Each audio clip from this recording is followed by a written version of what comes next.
สายพานแอร์คอมเพรสเซอร์ตัวนี้ก็เรียกคอมเพรสเซอร์สายพานแอร์คอมเพรสเซอร์ขาดทำให้แอร์ไม่ทำงานทีนี้ต้องเปลี่ยน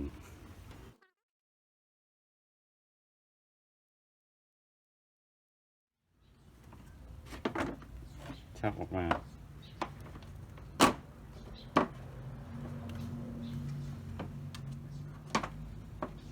แล้วค่อยๆเลื่อน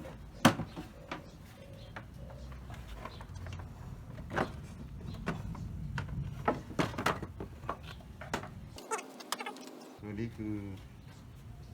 ท่อลำพึ่งที่มอน้ำแตกที่อุดใช้ก่อนชั่วคราวตอนนี้ก็จะเห็นสภาพแบบนี้ซึ่งสามารถแอวสายพานเปลี่ยนได้โดยอ้อมสอดคล้องกับใบพัดเครื่องยนต์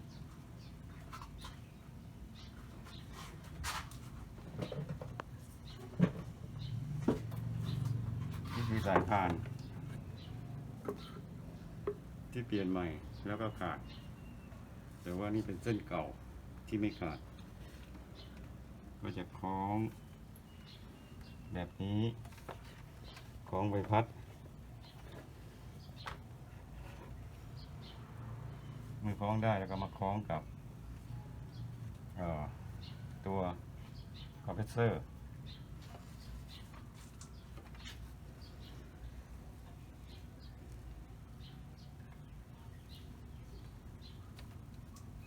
ก็จะอยู่แบบนี้เสร็จทีนี้มันจะหย่อนนี้เราก็ปรับช่วงนี้ให้มันตึงขึ้นโดยการปลดน็อตตัวนี้ก่อน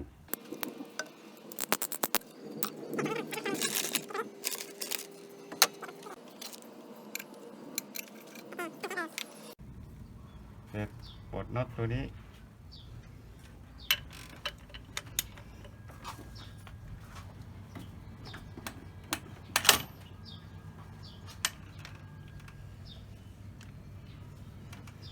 เพื่อเลื่อนตัว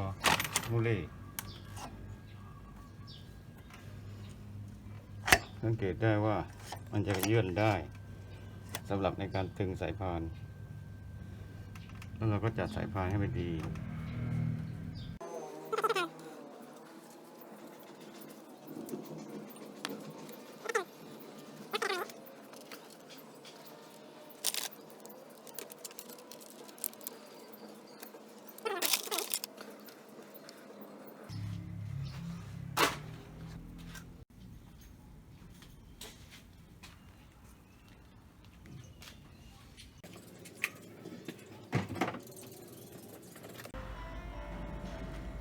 เมื่อสตาร์ทรถ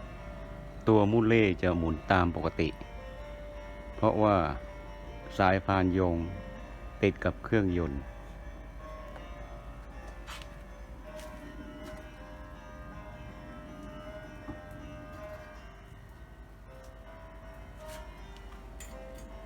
ทีนี้เรามาสตาร์ทรถดู